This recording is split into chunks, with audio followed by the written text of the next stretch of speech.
So after that experience, I became even more determined to seize the day, more determined to do the things that I want to do and not wait.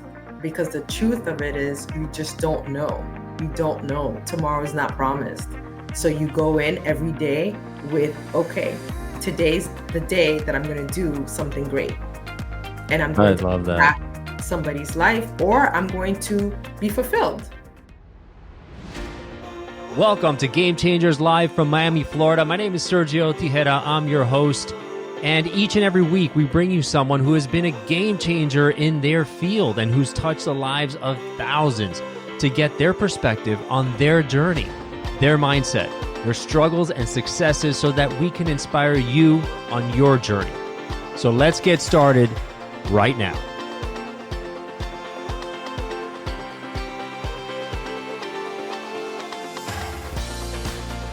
And welcome to Gamechangers Live. My name is Sergio. You can catch us each and every week on your favorite podcast channels, Apple Podcasts, Google Podcasts, Spotify, LinkedIn, YouTube, you name it.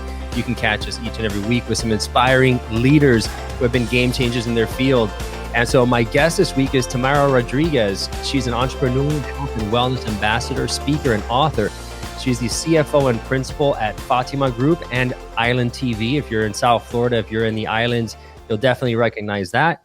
As an entrepreneur with more than 20 years of experience in accounting and finance, she's worked in the public and private sectors, and her clients range from various industries, from technology to media. She's an author of 2 children's books, Heir to the Queen and Teo the Great, which opened the door to families to discuss some difficult subjects. Tamara also shares her experiences and knowledge in a monthly blog called A Cup of Tea, and that's a T for Tamara. Offering quick tips for self-care and self-fulfillment, especially for women on the go, which is very important. She's also serves as a board member on several local organizations in South Florida, strengthening the Haitian community, helping breast cancer research, creating a diverse and inclusive initiatives in schools, and much more. And she's also a founding member of a very cool organization called A Day with Santa. And it's a nonprofit that raises funds and distributes toys to over 5,000 underprivileged Haitian children annually. And finally, she's an impact speaker and continues to work closely with Baptist Health of South Florida and the Miami Cancer Institute as an ambassador, raising awareness and bridging the gap when it comes to cultural disparities and misinformation surrounding cancer care. Wow. Tamara, welcome to the Game Changers. Thank you so much, Sergio. This is so great and exciting to be with you today. Thank you for the invitation. Congratulations on an awesome podcast. And it's really a pleasure and an honor for me to be with you today. Well, no, the pleasure's all mine, and having a somebody from Island TV, which is so well known in the community here in South Florida and around the Caribbean and the world, really, it's absolutely a pleasure. So, tell me a bit about your background. What was it like for you? Were you born in Haiti? I was born in Haiti. Yes, I was born in Haiti, okay. And I came to the U.S. when I was 9. I didn't even know how to speak English, so I went right in 4th grade at a local Catholic school in South Florida in Kendall. I'm a Kendall girl. All right. Yeah, I grew up there too. Fantastic. Yeah. And just got immersed into the culture right away. Challenging times, but got through it. Had the first generation here in the States.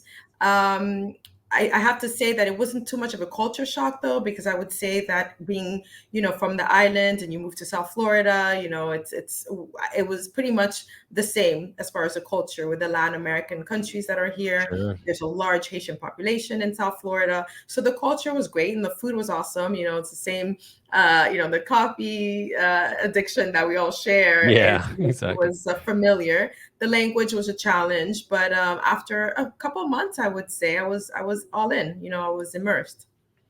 And so you went to school down here, I presume. Did you go to college down here? I did. I'm a Cane.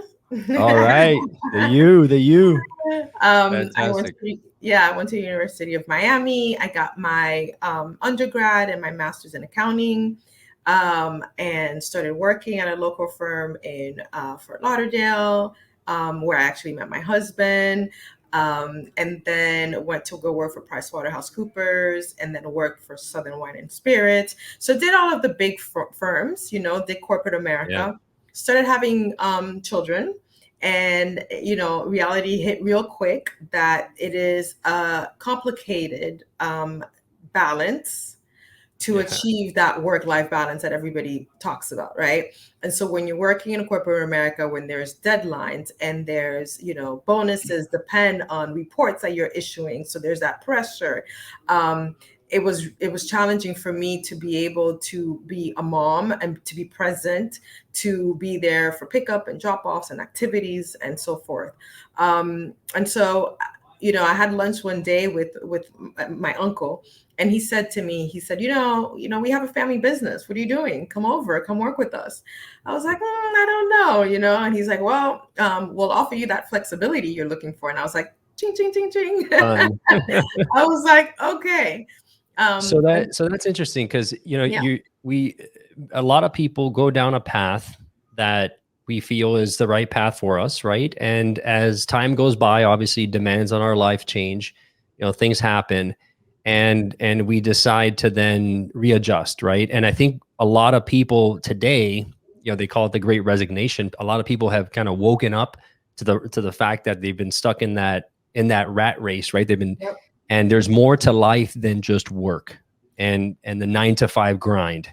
And I yeah. think you kind of realize that, right? I think children obviously have it throws a big wrench into your life, and it's a great wrench, but it throws a wrench in there. So it does complicate things and kind of helps you reprioritize your life. I think so. I think so. And, I always say I felt that I had more to give than, just accounting. I mean, accounting is important. Mm-hmm. Don't get me wrong, but I also feel like I could do more and should be doing more. And I wanted to do more. I wanted to get into philanthropy. I wanted to do some social work or social in the community, right? I wanted to volunteer.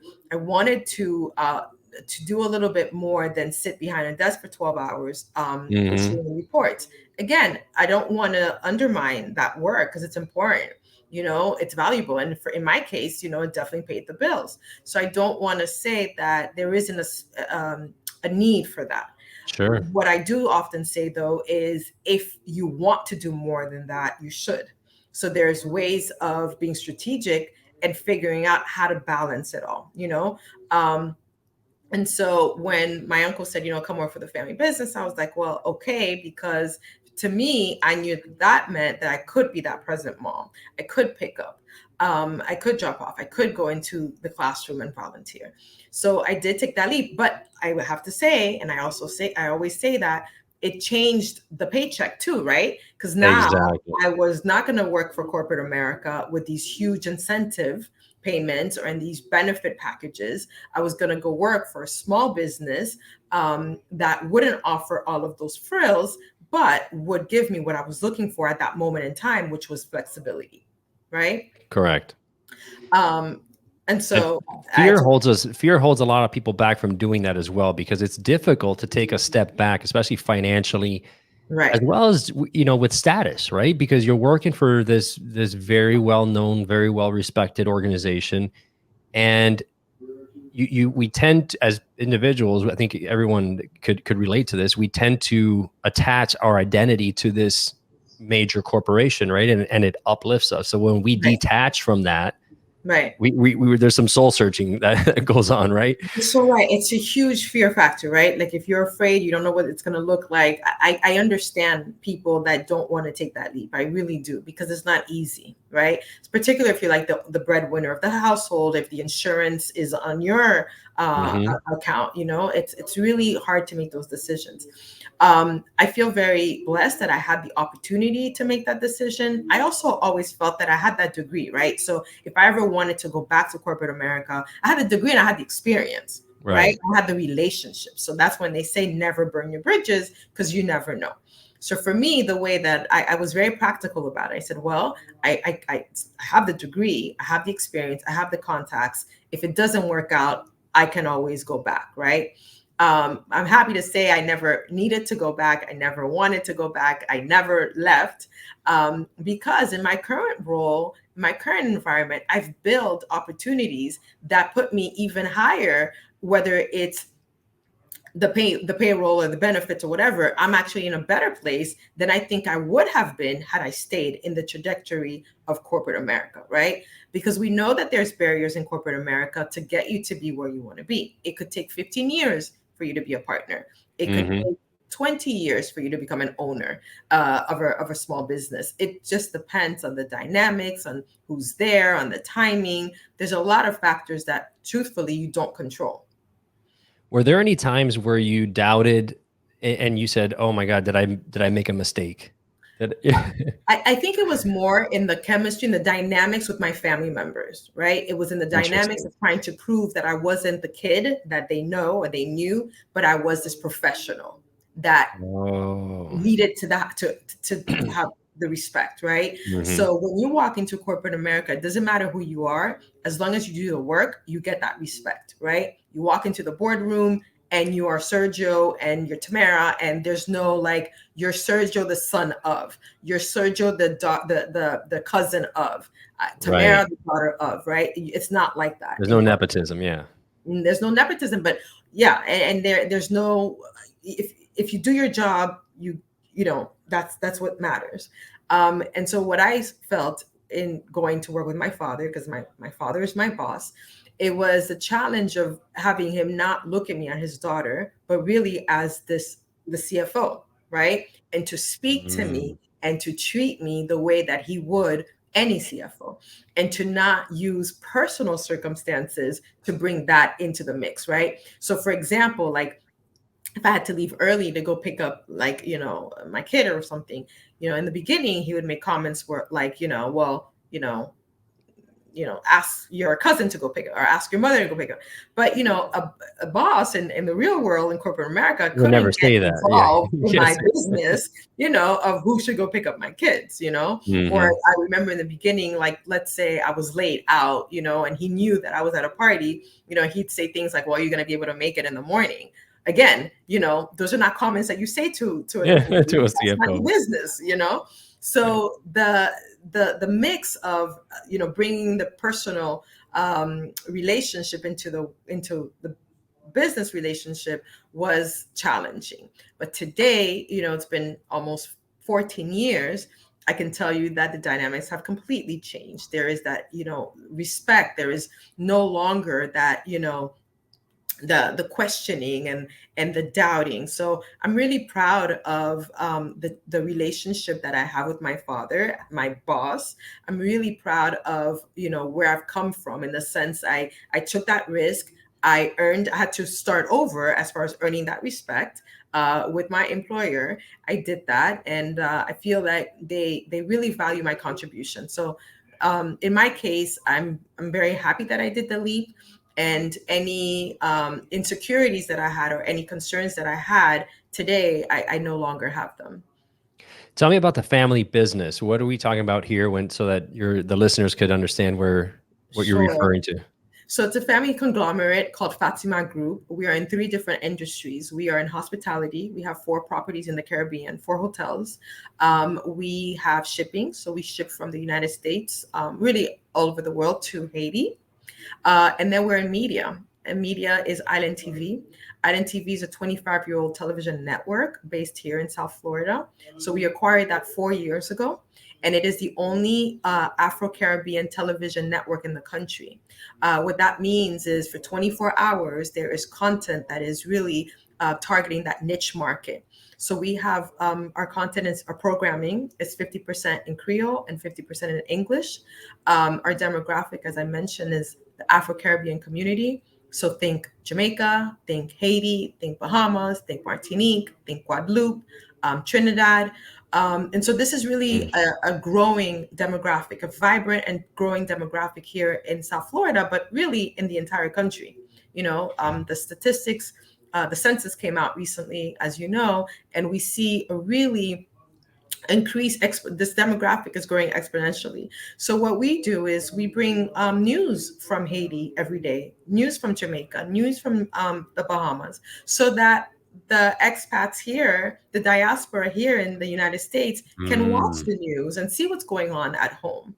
And simultaneously, in the Caribbean, we are in 13 Caribbean islands. They are watching also what their family members are watching here in the States, right? And so it's been a heck of a ride. We're also fully digital, so we have our apps. We are on Apple TV. We are on Amazon Fire. We are on Roku, and we're also on Comcast here in South Florida. So we stream live on our website. So there's really no reason why you can't catch Island TV. And so you're targeting a very specific niche, but a niche that is very big already Yes. and very powerful in, in South Florida, and has been a part of this community for a long time. And I had the pleasure of during my career with Caterpillar, I lived in Panama, but I covered the Caribbean. So I covered 19 countries, and I spent a lot of time traveling throughout the Caribbean there, and absolutely, there's obviously an entire other world with their news that it's specific to their interests of what's going on in the islands and so forth. So that is a powerful niche that a lot of other news stations, let's say in South Florida, are not covering that type of Not at all. information. Not at all. And we have to remember that although we're all, from the Caribbean, we're not monolithic, right? So we speak different languages. So there's a cultural component that a lot of mainstream media doesn't take into consideration. There's a cultural component, the way that we receive and we digest information might be different than, the Latin community. So what I'm trying to say is the cultural component needs to be taken into consideration. I always say that we are a community that likes to date for a long time before we get married, right? Oh yeah. I think about our advertisers, and when they're like, "Oh, we need them to act on this tomorrow," and it's like, no, this is not how this community works. You need to advertise for 6 months and for them to believe what you're selling, and then they'll buy it. But we are not a community where you can just say, "Oh, come on in and buy this product." So we have a lot of brainstorming sessions with our advertisers so they understand how this community reacts, how we can get them to act, how we can get them to purchase the product. So we're very proud. We know our community. We really, like I said, we've been around for 25 years. There's a lot of trust. Mhm.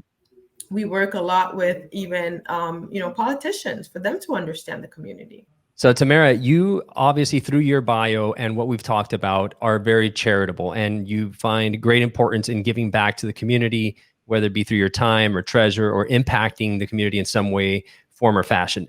Where did that come from? Did that come from your family, the way you were raised, or was that something that was inside of you since you were born? Yeah, so I think my grandfather definitely instilled the idea of giving back to the community, right? And so for us, we've always thought it was an important thing to do.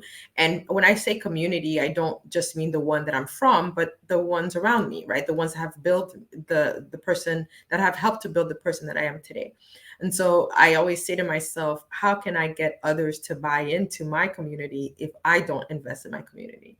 So you come across more authentic if you ask somebody to come in to volunteer with you or to donate, but if you're not doing it, why should they do it?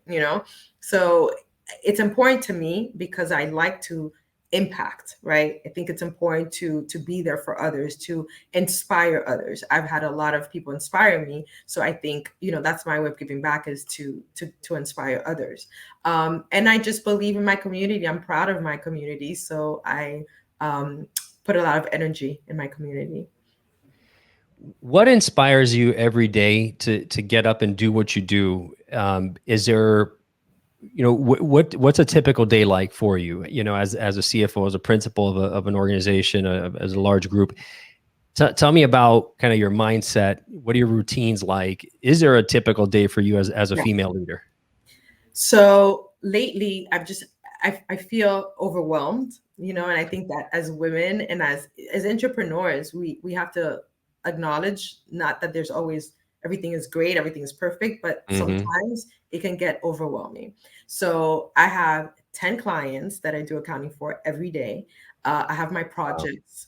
I do my own side projects, like things that I want to create that have nothing to do with accounting. I wrote those 2 books. I volunteer. I'm a mom. I'm a daughter. I'm a sister. I'm a wife. I'm a friend. And so that's a lot, right? Yeah. So you have to just take the time to map out your day, plan the day, even though it's probably not going to go the way you think it's going to go, Exactly. but at least you try. What motivates me, I have to tell you, it's going to sound really cheesy, but I felt like this for a very long time, is I'm alive. I'm healthy, so I have an Yeah. opportunity to do things. I have an opportunity to impact people. I have an opportunity to get things done. I have an opportunity to do something that others haven't done yet. So, aside from obviously my family, my husband, my daughters, my friends, my parents, of course, that is my tribe, and that those are the people that help me every day to be great. But the reality is, I don't take for granted that I'm healthy. I don't take for Mhm. granted that I have an opportunity every day to do something great. And every day I can impact someone. Every day I can be fulfilled myself to help other people. And over the last 24 months during the pandemic, I think that perception, that reality, that reminder of our mortality and the fact Yeah. that health is not something that we can just take for granted anymore. Yeah. We've had a lot of friends, pass away or get sick, and it's been a very big shock, obviously. But that's true. It is a constant reminder that we wake up every day and we can breathe, we Yep. can walk, Yep. we can talk. The things that seem so simple and like a given is not a given. There's some people in their deathbed that wish they could Yeah. go to work today and Exactly. have a difficult conversation with somebody because they can't do that now even. Exactly. And I don't mean to say that every day I wake up and I'm like, woohoo, like, Yeah, of course, of it course. does, that's not how it happens. But I do have to remind myself every day that I have a choice. I could stay in bed and, pout or be sad or whatever, or I can get up and just try, just try to Mhm. make it through the day and try to do something great and try to impact someone. So I choose every day to go that route, and I always think the next day could be better. If I'm having a bad day, that's saying after the rain comes the rainbow, right? So I Yep. think about that on the bad days, on the days that I'm like, man, like I feel defeated, right? Like you're like, what more could You're happen? taking your lashings that day, right? It's Right, kind of seems like everything is going wrong or everything is falling right, apart. right. Well, And tomorrow's so, another day. yeah, there's a little voice in my head that says, just make it through the day, because tomorrow can't be any worse, right? When that happens to me, though, when I have those days, I'll tell myself, "All right, this is your test. Like Right, today, you're getting tested. It's right. can you get through it, right? Can you That's it. can you That's keep a it. positive mindset no matter how many setbacks you have?" And That's because it. look, we all go through it. You may be working on a big deal that you've been working on for months, and you're so excited about it, and then it just falls apart, and then your self esteem drops, your confidence drops. You're just you're pouty. But you know what? It's a decision. Hey, acknowledge it, figure out what went wrong and learn from it. And what are you going to do different the next time and move on? Because if not, Absolutely. it doesn't serve you. Absolutely. And I think about my daughters too, right? They're watching me. They're observing me. Mm, So what's the message? You that know? is powerful because, yeah, with two little kids, I have an 8 and a 4-year old. She's turning 9 now. And she's at that stage where she's calling us out saying, Right. hey, what happened? I thought you were Exactly. Mr. Positive Exactly. and so forth. You're like, hey, you know what? You're right. You're Right. right. I need to lead by example because you are being watched. And Right. not only by our kids, but as a leader, you're being watched constantly by your employees. Right. And the manner in which you show up every day is going to reflect on how they show up. Correct. And You so set that's the a tone. You set the tone, right? And so correct. I recognize that I set the tone for my kids. I set the tone for my employees. I set the tone for other women in the company, right? And so Hmm. I think about that. And so when I feel like I want to be flustered and I want to be like hysterical or I want to be angry, I think about that. And so the evolution rather, that I've gone through in the last 14 years from when I first started working in the family business to today is the idea of I need to set the tone. I'm being watched, right? It's a lot of pressure, but I Hmm. think it's okay, right? Because you do a lot of self analysis to also understand who you are as a person and how you're being perceived. So if I want to be perceived as this, well versed, um, composed leader, then I have to give off that vibe, right? So that's something also I think about every day. So how do you relieve stress? How do you Wow. vent and get some of this out? Because for me, it's working out. Like I need to Yeah. work out. It calms me down. It gets me level, level Yeah. set thinking. It gets me clarity. What do you do? Wow, that's a really interesting question. I work a lot. I enjoy working. So this sounds really crazy, but just, trying to come up with the next project, the next idea. Um, I work out as well. That is very helpful. I'll hang out with some friends, go out, go to a restaurant, have a couple drinks. So I think that's what I do. It's a mix. It's a mix of getting ahead in my work. It sounds super nerdy, and I hate that I'm saying this, right? That's good. Hey, it's to It each sounds, their own. but there's so much I want to do still. I have, maybe I need to write my third book. Maybe I need to turn my first book into a series, a TV series, Mm-hmm. right? So there's just a lot of ideas that are in my head. So when I'm not getting reports done or doing accounting work, I'll work on my own projects, my side projects, and that helps me to think about, something different.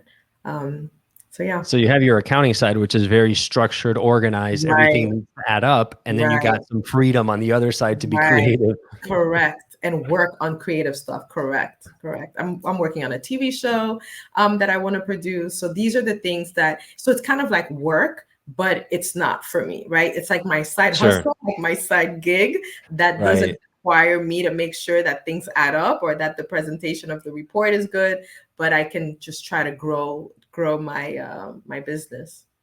And when you're passionate about what you do, it doesn't feel like work. Like when Yes. I'm doing this is fun for me. This doesn't feel Right. like work for me. Right. And so was there a time, I asked this to a lot of my guests, was there a time or place or event that was a game-changing moment in your life where perhaps, it lit up a light bulb or you really kind of said, wow, now I get it, or now I understand what kind of my purpose is. Was there a moment like that in your life? So I think there's been a couple of moments on a professional level. I would say, this leap that I did, the leap that I took from, Right. working in a safe environment. When I say safe, I was doing a good job, Yeah, so predictable, I wasn't gonna get, let go comfort or zone. anything, and making a decent, good salary and all that. To making a leap to being in an environment. Again, it was a small business, right? So who knows, thankfully, it's grown and we're doing great, but it could have not worked out that way. So I think that professionally, taking that leap was a game changing leap. Why? Because I was able to do philanthropy. I was able to, write books, create companies, do what I'm doing with you right now, right? Because if I'm at this time, could have been working in a corporate environment where I wouldn't be in a position to say, hey, can I, take time off to go do a podcast. So I am in control of my schedule, and I'm happy for that because then I can Mm. do everything that I want to do. So that was game changing. On a personal level, I was diagnosed with breast cancer 7 years ago, and what Mm. that did for me was, to say, I don't know, time is not promised. I don't know what's going to happen.